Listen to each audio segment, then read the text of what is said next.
Good evening मित्रों, आप सभी का स्वागत है अपने चैनल पर। राजस्थान अध्यापक पात्रता परीक्षा रीट 2024 जहां सीडीपी यानी बाल विकास शिक्षा शास्त्र से जुड़े हुए 30 क्वेश्चन रीट लेवल 1 और रीट लेवल 2 दोनों के लिए समान रूप से ये उपयोगी क्लास है। इसके अलावा जो भी PRT PGD TGT first grade second grade जहां भी बाल विकास शिक्षा शास्त्र से साइकोलॉजी से जुड़े हुए क्वेश्चन पूछे जाते हैं उनके लिए इंपॉर्टेंट क्लास साबित होगी। हम टॉपिक वाइज यह एमसीक्यू देख रहे हैं उत्कर्ष क्लासेज के। यह टेस्ट नंबर आज सेकंड होगा। फर्स्ट टेस्ट नंबर 2 पार्टों में अपलोड हो चुका है, यानी 112 क्वेश्चन है। आपके जो शिक्षा क्षेत्र अर्थ संकल्पना जो मनोविज्ञान है, जो शुरुआती टॉपिक होता है वो टॉपिक कवर हो चुका है। उसकी क्वेश्चन आप जरूर देखिएगा। आज अपना सेकंड टॉपिक है बाल विकास संकल्पना आयाम एवं सिद्धांत। इनसे जुड़े बहुत सारे क्वेश्चन, ये संपूर्ण टॉपिक कवर करने वाले क्वेश्चन है। इनको आप जरूर देखिएगा, साथ साथ में आंसर करिएगा। पीडीएफ प्राप्त करने टेलीग्राम जरूर ज्वाइन करें और हमारे साथ जुड़े रहें। चलिए क्वेश्चन नंबर पहला, विकास एवं अभिवृद्धि के संदर्भ में असत्य कथन का चयन करना है। इनमें से विकास और अभिवृद्धि के संदर्भ में, डेवलपमेंट एवं ग्रोथ के संदर्भ में जो रॉन्ग कथन है वो कौन सा है? अभिवृद्धि केवल मात्रात्मक होती है जबकि विकास मात्रात्मक एवं गुणात्मक दोनों होता है। अभिवृद्धि एक पक्षीय होती है जबकि विकास बहुपक्षीय। विकास में अभिवृद्धि शामिल होती है।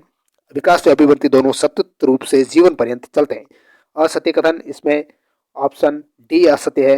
विकास तो जीवन पर्यंत चलता है लेकिन अभिवृद्धि जीवन पर्यंत नहीं चलती है, ये एक समय अनुरूप रुक जाती है अभिवृद्धि। तो ऑप्शन डी इसका करेक्ट आएगा। बाकी सारे विकास और अभिवृद्धि के संदर्भ में सत्य कथन है। बहुत अच्छा क्वेश्चन, ऑप्शन डी इसका। सेकंड क्वेश्चन नंबर 2, निम्न में से विकास का सिद्धांत नहीं है। विकास का कौन सा सिद्धांत नहीं है? सतत विकास का सिद्धांत, एकीकरण का सिद्धांत, चक्राकार या वर्तुलाकार विकास का सिद्धांत, या विशिष्ट से सामान्य क्रियाओं का विकास। विकास का सिद्धांत कौन सा नहीं है? ऑप्शन डी विशिष्ट से सामान्य क्रियाओं का विकास। ये विकास का सिद्धांत नहीं है। सतत विकास का सिद्धांत है, एकीकरण का सिद्धांत है, और चक्राकार या वर्तुलाकार विकास का सिद्धांत ये विकास के सिद्धांत है। तीसरा क्वेश्चन, मस्तिष्कोन्मुखी विकास के सिद्धांत के अनुसार विकास की दिशा होती है। मस्तिष्कोन्मुखी विकास सिद्धांत के अनुसार विकास की दिशा किस प्रकार होगी? पैर से सिर की ओर, हाथ पैर की अंगुलियों से छाती की ओर, सिर से पैर की ओर, या निकट से दूर की ओर। 3 का ऑप्शन सी आएगा, सिर से पैर की ओर। बहुत अच्छा क्वेश्चन, बहुत सारे इस टॉपिक से जुड़े हुए 250 क्वेश्चन है। तो हम इस टेस्ट सीरीज नंबर 2 को भी पार्टों में हम विभाजित करेंगे। आज क्वेश्चन 80 के समथिंग आज देख लेंगे, बाकी सवाल और आगे देखेंगे। विकास से तात्पर्य है मात्रात्मक परिवर्तन, गुणात्मक परिवर्तन, मात्रात्मक व गुणात्मक परिवर्तन, या लंबाकार वर्टिकल परिवर्तन। विकास से तात्पर्य क्या है? ऑप्शन सी मात्रात्मक और गुणात्मक दोनों परिवर्तन इसमें शामिल होंगे।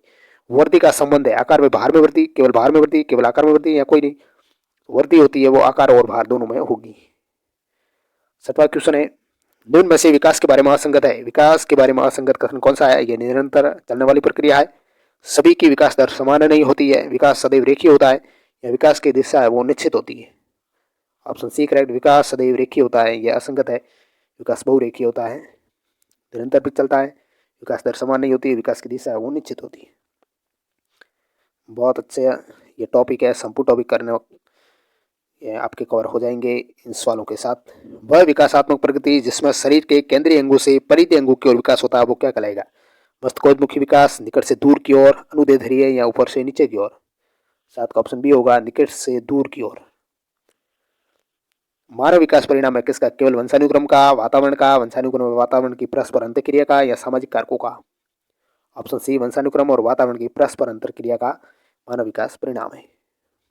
9वां सवाल, विकास प्रारंभ होता है शैशवावस्था से, जन्म से, प्रसव पूर्वावस्था से, पूर्व बाल्यावस्था से। ऑप्शन सी प्रसव पूर्वावस्था से विकास प्रारंभ होता है।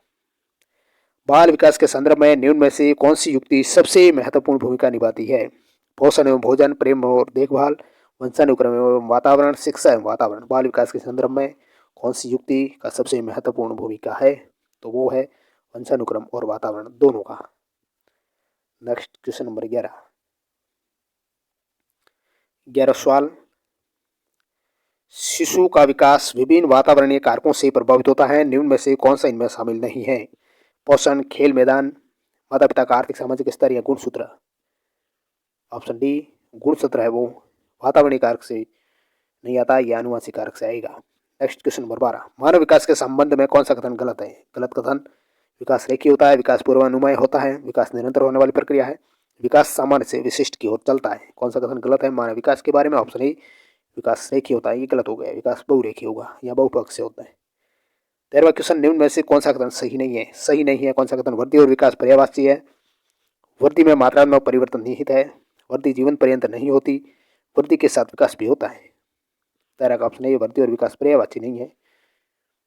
नेक्स्ट क्वेश्चन, मानव विकास के संबंध में कौन सा कथन गलत है? यह परिपक्वता तक चलता है, यह सतत प्रक्रिया है, यह परिवर्तनों का प्रगतिशील कर्म है, यह जन्म पूर्व अवस्था में भी होता है।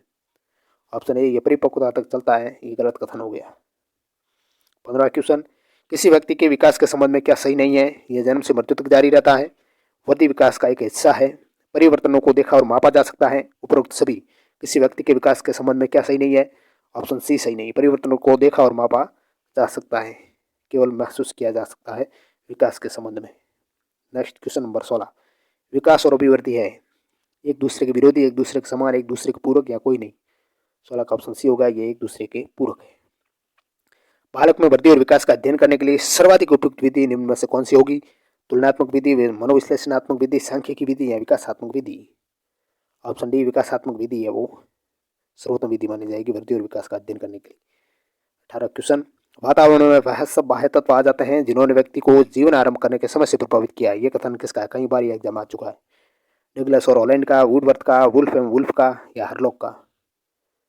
ऑप्शन बी करेक्ट होगा, वुडवर्थ का ये कथन है। किस मनोवैज्ञानिक के अनुसार विकास एक सतत और धीमी धीमी प्रक्रिया है? कॉल्सनिक के अनुसार, पियाजे के अनुसार, स्किनर के अनुसार या हरलॉक के अनुसार? तो ऑप्शन सी, ये स्किनर के अनुसार। विकास में वृद्धि से तात्पर्य है ज्ञान में वृद्धि, सौभाग्य में वृद्धि, वजन में वृद्धि, आकार, सोच समझ और कौशल में वृद्धि? इसका ऑप्शन डी आएगा, आकार, सोच समझ और कौशल में वृद्धि विकास में वृद्धि से तात्पर्य माना जाएगा। नेक्स्ट क्वेश्चन नंबर 21, बाल विकास का सही क्रम है इनमें से कौन सा? प्रौढ़ावस्था, किशोरावस्था, बाल्यावस्था, पूर्व किशोरावस्था, मध्य किशोरावस्था, उत्तर किशोरावस्था, बाल्यावस्था, किशोरावस्था, फिर प्रौढ़ावस्था? तो किसका ऑप्शन सी आएगा, बाल्यावस्था, किशोरावस्था, प्रौढ़ावस्था, ये बाल विकास का सही क्रम है। नेक्स्ट क्वेश्चन नंबर 22, मानव विकास कुछ विशेष सिद्धांतों पर आधारित है, निम्न में से कौन सा मानव विकास का सिद्धांत नहीं है? निरंतरता, अनुक्रमिकता, सामान्य से विशिष्ट या प्रतिवर्ती? तो इसका ऑप्शन डी प्रतिवर्ती है वो मानव विकास का सिद्धांत नहीं है। विकास कभी न समाप्त होने वाली प्रक्रिया है, यह विचार किससे संबंधित है? एकीकरण सिद्धांत से, अंतःक्रिया का सिद्धांत, अंतर संबंध का सिद्धांत या निरंतरता का सिद्धांत? 23 का ऑप्शन डी निरंतरता का सिद्धांत से संबंध है। सिफेलोकोडल विकास नियम के अनुसार पहले सिर के भाग, फिर क्रमशः धड़, हाथ और पैरों का विकास, पहले धड़, हाथों और पैरों का, फिर सिर के भाग का विकास, या संपूर्ण शरीर का समान विकास, या व्यक्ति से व्यक्ति पर निर्भर? सिफेलोकोडल विकास का अर्थ क्या हुआ है? ऑप्शन ए, पहले सिर के भाग, फिर धड़, हाथ और पैर का विकास होगा, यानी सिर से पैरों की ओर विकास होगा। 25वां क्वेश्चन है, निम्न में से कौन सा कथन विकास के बारे में असत्य है? विकास के बारे में सत्य नहीं है। विकास एक अंतःक्रिया का फल है, विकास एक व्यवस्थित श्रृंखला का अनुगामी है, विकास एक व्यक्तिगत प्रक्रिया है, विकास विशिष्ट से सामान्य की ओर होता है। विकास के बारे में सही कथन नहीं है, ऑप्शन डी विकास विशिष्ट से सामान्य की ओर होता है, असत्य कथन विकास सामान्य से विशिष्ट की ओर होगा। नेक्स्ट क्वेश्चन नंबर 26, निम्न में से कौन सा कथन विकास के संबंध में असत्य है? विकास प्रतिमानों के कुछ निश्चित विशेषताओं की भविष्यवाणी की जा सकती है, विकास का उद्देश्य वंशानुगत संभाव्य क्षमता का विकास करना है, विकास के विभिन्न क्षेत्रों में संभाव्य खतरे नहीं होते हैं, प्रारंभिक विकास बाद के विकास से अधिक महत्वपूर्ण है। विकास के बारे में असत्य कथन है, ऑप्शन सी विकास के विभिन्न क्षेत्रों में संभाव्य खतरे नहीं होते हैं, असत्य होगा। कई बार एग्जाम में सवाल आ चुका है, बहुत अच्छा क्वेश्चन है। 27वां सवाल, विकास का एक अधिनियम है कि विकास प्रतिमान के विभिन्न काल में खुशी भिन्न भिन्न होती है। इस अधिनियम के अनुसार जीवन का प्रथम वर्ष सबसे अधिक खुशी का काल होता है, वह संधि काल, और जीवन का प्रथम वर्ष भी जीवन का सबसे अधिक खुशी का काल होता है, वह संधि काल जीवन का सबसे अधिक दुखी काल होता है, या जीवन का प्रथम वर्ष सबसे अधिक खुशी और वह संधि काल सबसे अधिक दुखी काल होता है। 27 का करेक्ट ऑप्शन डी होगा। विकास प्रतिमान के विभिन्न काल में खुशी भिन्न भिन्न होती है, इसका अर्थ है कि जीवन का प्रथम वर्ष तो सबसे अधिक खुशी और वह संधि काल सबसे अधिक दुखी काल होगा, ऑप्शन डी आएगा। 28वां क्वेश्चन, मानव विकास के क्षेत्रों में विभाजित किया जाता है, जो है मानव विकास के क्षेत्र कौन कौन से हैं? शारीरिक, संज्ञानात्मक, संवेगात्मक और सामाजिक? तो ऑप्शन ए है इसका आएगा 28 का।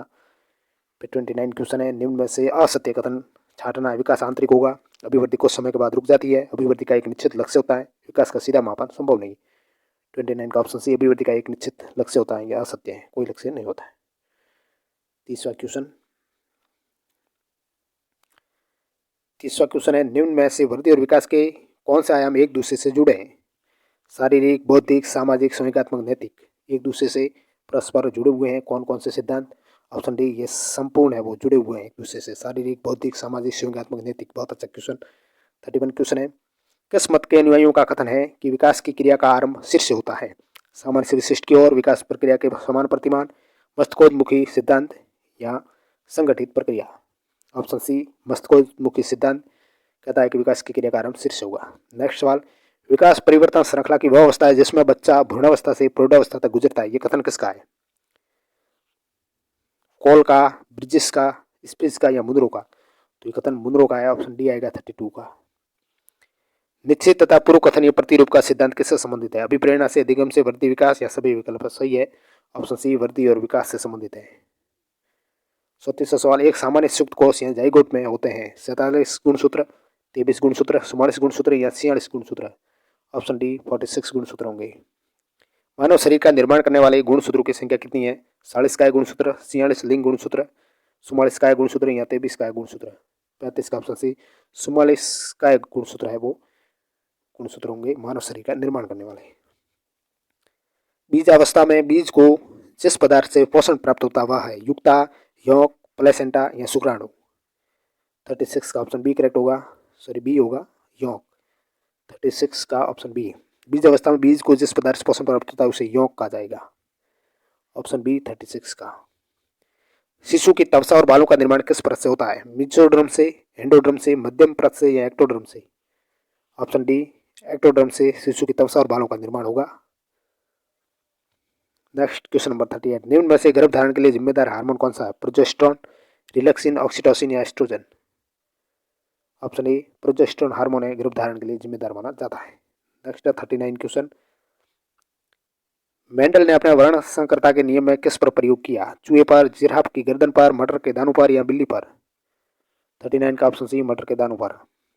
कौन सा नियम यह स्पष्ट करता है कि मनुष्य के मनुष्य और पशु के पशु और पक्षी के पक्षी ही पैदा होंगे? प्रत्यागमन का नियम, अर्जित गुणों के संक्रमण का नियम, गाल्टन का नियम या समान प्रतिमान का नियम? बहुत अच्छा सवाल, और ऑप्शन डी इसका करेक्ट होगा, समान प्रतिमान का नियम ये तय करता है। नेक्स्ट क्वेश्चन, महिलाओं के जनन कोष यानी अंडाणु में निम्न में से पाया जाता है? केवल वाई गुणसूत्र, केवल एक्स गुणसूत्र, एक्स और वाई दोनों गुणसूत्र या कोई नहीं? 41 का ऑप्शन बी केवल एक्स गुणसूत्र पाए जाते हैं। निम्न में से कौन सा वंशानुक्रम का नियम नहीं है? इनमें से प्रत्यागमन का नियम, समान प्रतिमान का नियम, बीज कोश का नियम, तत्परता का नियम?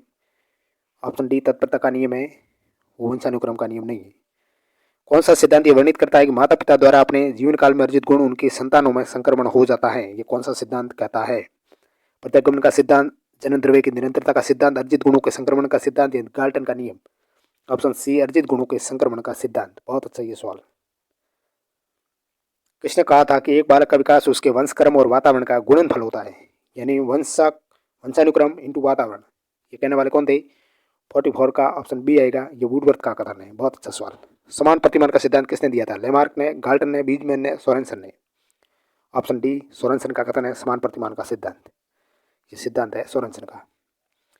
मानव हृदय वृक्क आदि का निर्माण भ्रूण की किस परत से होता है? एक्टोडर्म से, मेसोडर्म से, एंडोडर्म से या बाह्य परत से?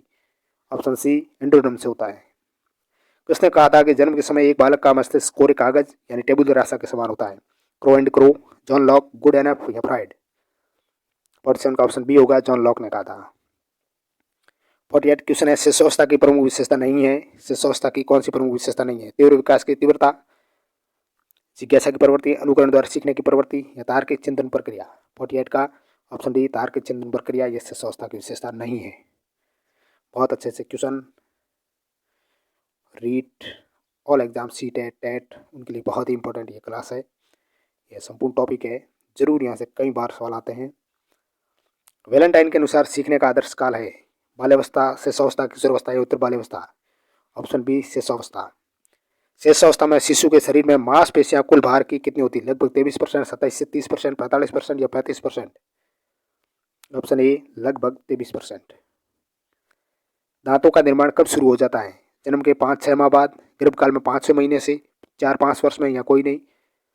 51 का करेक्ट ऑप्शन बी, गर्भकाल के 5-6 महीने में दांतों का निर्माण शुरू हो जाता है। 4-5 वर्ष की आयु तक बालक को जो बनना होता है बन चुका होता है, ये कथन किसका है? गुड एनफ का, वाटसन का, फ्राइड का या किलपैट्रिक का? ऑप्शन सी ये फ्राइड का कथन है। बाल्यावस्था को मिथ्या परिपक्वता का काल माना है, किलपैट्रिक ने, रोस ने, स्टेंग ने या फ्राइड ने? 53 का ऑप्शन बी रॉस का कथन है ये। जिनमें से असत्य कथन कौन सा है? शिशुअवस्था में बालक न तो सामाजिक होता है और न ही असामाजिक बल्कि उदासीन होता है। जन्म से पहले शिशु में कोई संवेग नहीं होता, परंतु जन्म के तुरंत बाद उत्तेजना पैदा होती है। शिशुअवस्था में बालक में नैतिक आचरण पाए जाते हैं। 2 वर्ष की आयु में बालक परिवार का सक्रिय सदस्य बन जाता है। 54 का ऑप्शन सी नैतिक आचरण शिशुअवस्था में नहीं पाए जाते, यह असत्य हो गया। जीवन की निर्माणकारी अवस्था कौन सी होगी? बाल्यावस्था, किशोरावस्था, शिशुअवस्था या पूर्व किशोरावस्था? ऑप्शन ए बाल्यावस्था जीवन की निर्माणकारी अवस्था मानी जाती है। जन्म के समय शिशु के शरीर में हड्डियों की संख्या कितनी होती है? 350, 206, 270 या 300? 270 होगी। बाल्यावस्था की प्रमुख विशेषता नहीं है इनमें से? प्रतिद्वंद्वात्मक समाजीकरण की अवस्था, जीवन का अनोखा काल, नैतिक आचरण, शून्यता की अवस्था, मिथ्या परिपक्वता की अवस्था। बाल्यावस्था की कौन सी विशेषता नहीं है? नैतिक आचरण, शून्यता की अवस्था। 58 क्वेश्चन वैचारिक काल अवस्था कहलाती है? बाल्यावस्था, उत्तर किशोरावस्था, किशोरावस्था या शिशुअवस्था? 58 का ऑप्शन ए बाल्यावस्था वैचारिक काल अवस्था कहलाएगी। नेक्स्ट 59 क्वेश्चन निम्न में से कौन सी अवस्था में शारीरिक विकास की दर सबसे धीमी गति से होती है? किशोरावस्था में, बाल्यावस्था में, शिशुअवस्था में या भ्रूणावस्था में? ऑप्शन बी बाल्यावस्था में। निम्न में से कौन सा कथन एक बालक का एक व्यक्ति के रूप में विकास के बारे में सही है? विकास आनुवांशिकी का परिणाम है, विकास एक यादृच्छिक प्रारूप द्वारा होता है, विकास एक संचयी प्रक्रिया है, विकास के विभिन्न पक्ष पृथक है। 60 का ऑप्शन सी विकास एक संचयी प्रक्रिया है, ये विकास के बारे में सही है। बालक की शारीरिक वृद्धि और विकास को प्रभावित करते हैं वंशानुक्रम, वातावरण, केवल वंशानुक्रम या ये वंशानुक्रम और वातावरण दोनों? 61 का ऑप्शन डी दोनों प्रभावित करते हैं। किस मनोवैज्ञानिक ने सामोआ के द्वीप पर अनुदैर्ध्य अध्ययन किए थे? हॉलिंगवर्थ ने, मार्गरेट मीड ने, स्टैनली हॉल ने या फ्राइड ने? 62 का ऑप्शन बी आएगा मार्गरेट मीड ने। 63 सवाल कई बार ये सवाल आ चुका है। मुझे एक बालक दो, मैं उसे जैसा आप चाहें वैसा बना सकता हूँ, ये कथन किसने दिया था? गुथरी ने, पावलोव ने, स्किनर ने, वाटसन ने? ये कथन है वाटसन का। जब एक ही विषय के विकास का अध्ययन अधिक समयावधि तक किया जाता है तो इस अध्ययन को क्या कहेंगे? जीवन वृत्तांत अध्ययन, सर्वे अध्ययन, अनुप्रस्थ काट अध्ययन या अनुदैर्ध्य अध्ययन? ऑप्शन डी अनुदैर्ध्य अध्ययन कहेंगे, यानी लंबे समय तक। नेक्स्ट 65 क्वेश्चन बच्चों की शारीरिक वृद्धि की दर होती है पूर्व बचपन में उत्तर बचपन की बजाय, उत्तर बचपन में किशोरावस्था की बजाय, या किशोरावस्था में पूर्व बचपन की बजाय, या प्रौढ़ावस्था में किशोरावस्था की बजाय? बच्चों की शारीरिक वृद्धि दर सर्वाधिक होती है ऑप्शन ए पूर्व बचपन में उत्तर बचपन की बजाय। विकास के संदर्भ में निम्न में से कौन सा कथन सत्य नहीं है? विकास की प्रत्येक अवस्था के अपने खतरे हैं, उद्दीपन से विकास को बढ़ावा नहीं मिलता है, विकास सांस्कृतिक परिवर्तन से प्रभावित होता है, विकास की प्रत्येक अवस्था की अपनी विशेषताएं होती है। ऑप्शन बी उद्दीपन से विकास को बढ़ावा नहीं मिलता है, यह कथन सत्य नहीं है। व्यक्तिगत शिक्षार्थी एक दूसरे से रिक्त स्थान में भिन्न होते हैं वृद्धि और विकास के सिद्धांतों से, विकास की दर, विकास क्रम या विकास के सामान्य क्षमता के अनुसार? ऑप्शन बी विकास की दर के अनुसार भिन्न होंगे। मानसिक विकास को प्रभावित करने वाले कारक है वंशानुक्रम, परिवार का वातावरण, परिवार की सामाजिक स्थिति या ये सभी? तो ये सभी है वो मानसिक विकास को प्रभावित करते हैं। 69 क्वेश्चन बहुत अच्छे से सवाल। विधायक की मूल प्रवृत्ति किस अवस्था में विकसित होती है? शिशुअवस्था में, किशोरावस्था में, युवावस्था में या बाल्यावस्था में? ऑप्शन डी बाल्यावस्था में। विकास के संबंध में कौन सा कथन गलत है? ये गर्भावस्था से प्रारंभ होता है, ये परिवर्तनों को प्रगतिशील क्रम है, ये एक सतत प्रक्रिया है, ये परिपक्वता तक चलता है? ऑप्शन डी परिपक्वता तक चलता है, ये कथन गलत हो गया। 11वां क्वेश्चन निम्न में से कौन सा कथन सत्य नहीं है? वृद्धि एक जैविक प्रक्रिया है, शिक्षण एक लक्ष्य उन्मुख प्रक्रिया है, अधिगम जीवन भर चलने वाली प्रक्रिया है, विकास एक मात्रात्मक प्रक्रिया है? ऑप्शन डी विकास एक मात्रात्मक प्रक्रिया, ये कथन सही नहीं है, गुणात्मक प्रक्रिया है। और मात्रात्मक दोनों में वृद्धि के शामिल हो जाने से विकास में वृद्धि शामिल है, जबकि वृद्धि में विकास शामिल नहीं है, ये ध्यान रखना। नेक्स्ट क्वेश्चन निम्न में से कौन सा विकास की प्रकृति को सही रूप में प्रदर्शित करता है? विकास एक सतत प्रक्रिया है, विकास आनुवांशिकी के कारण होता है, सभी व्यक्तियों में विकास की दर समान होती है, या विकास विशिष्ट से सामान्य की ओर अग्रसर होता है? 72 का ऑप्शन ए विकास एक सतत प्रक्रिया है, ये सही प्रदर्शित करता है। किशोरावस्था का आकस्मिक परिवर्तन का सिद्धांत किसने व कब दिया? बहुत अच्छा सवाल। थॉर्नडाइक 1920 में, स्टैनली हॉल 1904, हॉलिंगवर्थ 1904 या King 1908? Option B Stanley Hall 1904 में, जो किशोरावस्था के जनक भी कहे जाते हैं। नेक्स्ट क्वेश्चन घनिष्ठ व व्यक्तिगत मित्रता किस अवस्था की महत्वपूर्ण विशेषता है? बाल्यावस्था की, प्रारंभिक किशोरावस्था की, प्रौढ़ावस्था की या उत्तर किशोरावस्था की? ये विशेषता ऑप्शन डी उत्तर किशोरावस्था की है। घनिष्ठ व व्यक्तिगत मित्रता उत्तर किशोरावस्था में होती है, ऑप्शन डी। किस अवस्था में आत्मसम्मान की भावना सबसे अधिक पाई जाती है? किशोरावस्था में, शिशुअवस्था में, बाल्यावस्था में या उत्तर बाल्यावस्था में। 75 का ऑप्शन है, किशोरावस्था में आत्मसम्मान की भावना सबसे अधिक पाई जाती है। तो आज की ये जो सेकंड टॉपिक है आपके बाल विकास, संकल्पना, आयाम एवं सिद्धांत, इस टॉपिक से जुड़े 75 सवाल हमने देख लिए हैं। आगे के 250 के आसपास ये क्वेश्चन है, ये संपूर्ण टॉपिक कवर हो जाएगा। आप हमारे साथ जुड़े रहे, पार्ट सेकंड का इंतजार करिएगा। इसकी पीडीएफ प्राप्त करने टेलीग्राम जरूर ज्वाइन करें। क्लास अच्छी लगती है तो लाइक करें, चैनल पर नए तो सब्सक्राइब करें और हमारे साथ जुड़े रहें। Thank you very much.